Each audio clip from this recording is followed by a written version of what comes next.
Hello friends, इस movie के part 2 को स्टार्ट करने से पहले अगर आपने मूवी का पार्ट 1 नहीं देखा तो पहले पार्ट 1 को देखें, जिसका लिंक हमने डिस्क्रिप्शन में ऐड कर दिया है। सेकंड पार्ट में दिखाया जाता है कि ये सब आज से 10 साल पहले शुरू हुआ था, जब जेरियस के फादर जो के फारिस के राजा थे वो यूनान पर अपना कब्जा करना चाहते थे। उस वक्त जेरियस एक आम इंसान था। 10 साल पहले यूनान पर कब्जा करने के इरादे से जब फारिस समुंदर के 1 महीने के सफर से वहां पहुंचे तो एथेनियन ने उन पर हमला कर दिया। वो अभी पूरी तरह तैयार नहीं थे और ये प्लान एक एथेनियन के आम से सिपाही ने बनाया था जिसका नेम था थेमोस्टिकल्स। अब यूनान और फारिस के बीच लड़ाई शुरू हो जाती है जिसमें कई जाने जाती हैं। इस लड़ाई के दौरान थेमोस्टिकल्स को राजा डेरियस नजर आता है। हालांकि वो उनसे बहुत दूर समुद्र में था, लेकिन थेमोस्टिकल दूर से उन पर तीर से निशाना लगाता है और तीर सीधा राजा डेरियस को जाकर लगता है, जिससे राजा डेरियस के बेटे को बहुत गुस्सा आता है, लेकिन वो फारिस वापस चले जाते हैं। अब राजा मरने वाला होता है। अब यहाँ राजा के खास लोगों में एक लड़की होती है जिसका नेम होता है आर्टेमिजिया। राजा साहब आर्टेमिजिया पर बहुत भरोसा करते हैं। आर्टेमिजिया एक बहुत खूबसूरत और वफादार जंगजू होती है। वो जब डेरियस से मिलने आती है तो राजा अपने आखिरी सांस गिन रहा होता है। वो मरने से पहले जेरियस से कहता है कि तुम ये गलती मत दोहराना। उन यूनानियों को उनके हाल पर छोड़ दो, उन्हें सिर्फ खुदा ही हरा सकता है। और उसी वक्त आर्टेमिजिया राजा का तीर निकाल देती है, जिससे वो मर जाता है। 7 दिन तक जेरियस सदमे में रहा और 8वें दिन आर्टेमिजिया जेरियस को कहती है कि राजा ने कहा था कि यूनानियों को सिर्फ खुदा ही हरा सकता है और अब तुम एक खुदा बनोगे। आर्टेमिजिया दुनिया भर के जादूगरों को बुलाती है और वह जेरियस को जादू वाले पत्तों में लपेट कर रेगिस्तान में छोड़ देते हैं। एक दिन वो भूख और प्यास से परेशान एक तांत्रिक के घर में जाता है और वहाँ जेरियस खुद को शैतान के हवाले कर देता है और जब वो बाहर आता है तो वो पूरी तरह बदल जाता है और जेरियस एक खुदा बनकर निकलता है। वहाँ आर्टेमिजिया जेरियस के घर से उसके सारे करीबी लोगों को हटा देती है ताकि उसे कोई डिस्ट्रैक्ट ना कर सके और वो यूनान को खत्म कर दे। दरअसल आर्टेमिजिया खुद भी यूनानी थी और एक यूनानी टुकड़ी ने उसके पूरे घर वालों को मार दिया था और आर्टेमिजिया को बंदी बना लिया था और बहुत वक्त तक उस पर जुल्म किया और बाद में उसे मरने के लिए छोड़ दिया। लेकिन एक फारसी इंसान ने उसकी जान बचाई और उसे फारिस ले आया। फारिस में उसे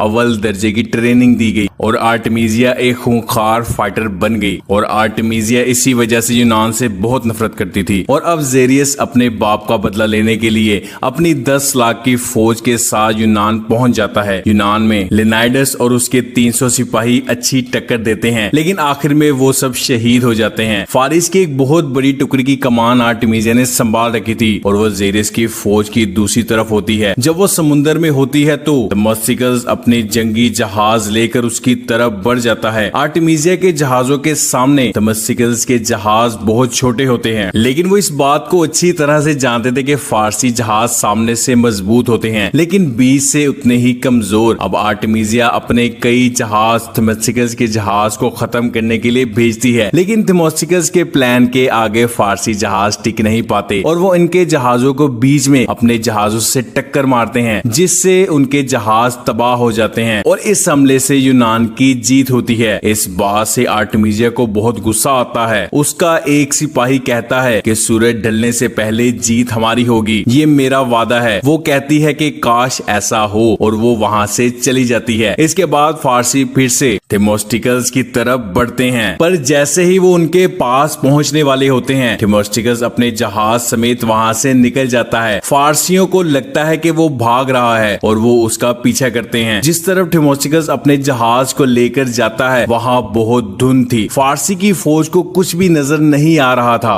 और कुछ ही आगे जाने के बाद उसे वहाँ चट्टानें नजर आती हैं और थेमोस्टिकल्स ने 2 चट्टानों के दरमियान अपना जहाज खड़ा कर दिया होता है और उस जहाज से टकराने से फारसी के सारे जहाज तबाह होने लगते हैं और अब थेमोस्टिकल्स अपनी फौज के साथ उन पर हमला कर देता है और एक बार फिर फारिस की फौज को शिकस्त मिलती है। आर्टेमिजिया थेमोस्टिकल्स की चाल से परेशान हो जाती है और वो अपने एक सिपाही को उसके पास भेजती है। अब थेमोस्टिकस आर्टेमिसियस से मिलने के लिए आता है। आर्टेमिसिया उसे कहती है कि 2 दिन से तुमने चालाकी से हमारे बहुत से सिपाहियों को मार दिया है, लेकिन तुम्हें एक यूनानी के बदले हजारों फारसी मारने होंगे। एक जहाज के बदले तुम्हें हमारे 100 जहाज डुबाने होंगे। आर्टेमिसिया इसलिए ये कहती है कि उनकी तादाद फारिस की फौज के आगे बहुत कम थी। आर्टेमिसिया कहती है कि मुझे तुम जैसे कमांडर की जरूरत है और उसे कहती है कि तुम मेरे साथ मिल जाओ, तुम जो चाहोगे तुम्हें मिलेगा। लेकिन इन सब चीजों के बावजूद थेमोस्टिकस नहीं मानता और वो उसे उठाकर दूर फेंक देती है और वो अपने सभी सिपाहियों को कहती है कि वो इसे वापस भेज दे। दरअसल आर्टेमिसिया किसी तरह से यूनान को खत्म करना चाहती थी। अब आज थेमोस्टिकस अपने लोगों के पास आता है और उसका दोस्त उससे पूछता है कि क्या हम आर्टेमिसिया को हरा सकते हैं। तो थेमोस्टिकस बोलता है कि अगली बार वो पूरी ताकत से हमला करेगी। और अगली सुबह आर्टेमिसिया खुद प्लान बनाती है और वो समुद्र में अपने जहाजों से ऑयल डालती है ताकि समुद्र में आग लगाकर उनके जहाज को तबाह कर सके। और आर्टेमिसिया अपने खास सिपाहियों को भी भेजती है जिनके पीछे तेल था। और जब आस पास तेल फैल जाता है तब आर्टेमिसिया अपने तीर पर आग लगाकर उनकी तरफ छोड़ती है और उनके जहाज में आग लगा देती है। इस वजह से उनके जहाज तबाह हो जाते हैं, जिस वजह से यूनानियों को बहुत नुकसान होता है। थेमोस्टिकस के तकरीबन सभी लोग मारे जाते हैं, लेकिन थेमोस्टिकस बच जाता है। उसके पास सिर्फ 100 लोग और 6 जहाज बचते हैं। थेमोस्टिकस को आज भी अपने 10 साल की गलती का एहसास होता है जब उसने फारिस के राजा को मारा था। और अगर उसने जेरियस को मारा होता तो आज ये सब कुछ ना होता। वही जेरियस जो लिनाइडस और उसके 300 सिपाही को मार चुका था, वो नर्क के दरवाजे से यूनान के अंदर दाखिल हो रहा था। जेरियस एफिएल्टस को लिनाइडस की तलवार देता है और उसे एथेनियन जाने के लिए बोलता है ताकि उन्हें पता चल सके कि जेरियस अपनी बहुत बड़ी फौज के साथ एथेनियन आ रहा है। वही दूसरी तरफ थेमोस्टिकस के पास ये खबर पहुंच जाती है कि लिनाइडस और उसके 300 सिपाही जेरियस की फौज से लड़ते लड़ते मारे गए हैं और अब वो यूनान आ रहे हैं। थेमोस्टिकस अपने एक आदमी को बोलता है कि 300 स्पार्टा की कुर्बानी की दास्तान पूरे यूनान के गांव-गांव तक लेकर जाओ और इनकी कुर्बानी की दास्तान पूरे यूनान को एक कर देगी। और अपने बचे हुए लोगों को वो सेफ जगह पर जाने के लिए कहता है और खुद इस पैगाम को एथेनियन तक लेकर जाने के लिए निकल पड़ता है। और जब वो वहां पहुंचता है तो एफिएल्टस भी लिनाइडस की तलवार लेकर पहुंच जाता है। थेमोस्टिकस कहता है मुझे पता चला है कि एक यूनानी ने फारसी लिबास पहन लिया है और इसी वजह से वो 300 स्पार्टा शहीद हुए। वो कहता है कि हाँ मैं तो घिलौना हूँ, लेकिन जो मैंने काम किया है वो उससे भी ज्यादा घिलौना है। और वो उन्हें कहता है कि जेरियस अपनी फौज को लेकर एथेनियन आ रहा है और वो इस पूरे शहर को जलाकर राख कर देंगे। और इसके बाद एफिएल्टस वहां से निकल जाता है और थेमोस्टिकस स्पार्टा की रानी से मिलने स्पार्टा आता है ताकि उन्हें भी अपने साथ जंग में शामिल होने के लिए मना ले। दरअसल थेमोस्टिकस पहले भी आया था जब लिनाइडस जिंदा था और वो ओरिकस के पास गया था, लेकिन उस वक्त रानी ने उनके साथ जंग लड़ने से इनकार कर दिया। लेकिन अब ये बात पूरे यूनान की है। थेमोस्टिकस रानी को बोलता है कि मुझे स्पार्टा की फौज और सारे जहाज चाहिए। रानी कहती है कि वो पहले ही यूनान के लिए बहुत कुछ कुर्बान कर चुकी है, अब क्या बच्चों के हाथ में तलवार दे दे। और वो उनका साथ देने से इनकार कर देती है। थेमोस्टिकस वहां से जाने से पहले लिनाइडस की तलवार रानी को देता है और बोलता है कि बदला लो। वही जेरियस एथेनियन जाकर वहां तबाही मचा देता है और उसे अपने कब्जे में कर लेता है। वहां जब जेरियस और आर्टेमिसिया आपस में बात कर रहे होते हैं तो वहां एफिएल्टस आ जाता है और वो बताता है कि थेमोस्टिकस अभी जिंदा है। आर्टेमिसिया बोलती है कि वो मर चुका है। एफिएल्टस बोलता है कि वो जिंदा है, मैंने अपनी आंखों से देखा है। और वो ये भी बताता है कि उनका समुद्री बेड़ा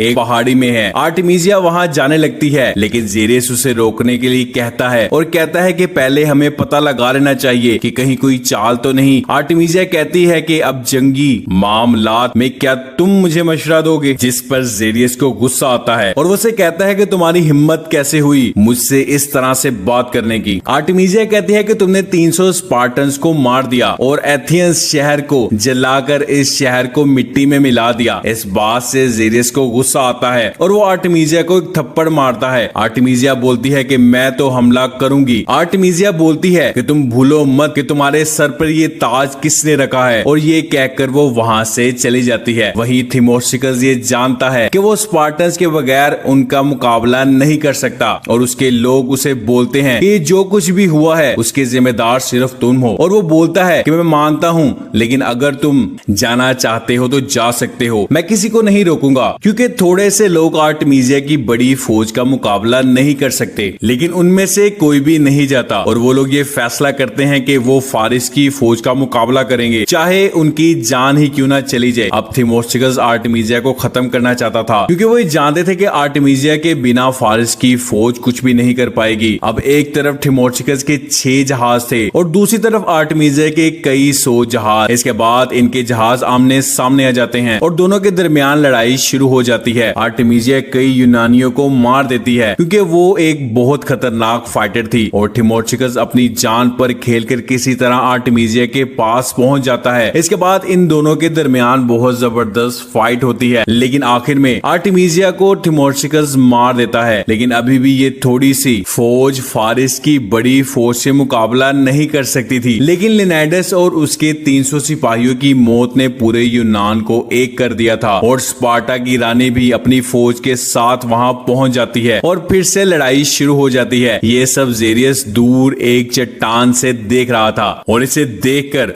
उसे बहुत गुस्सा आता है और यहीं पर ये कहानी खत्म हो जाती है।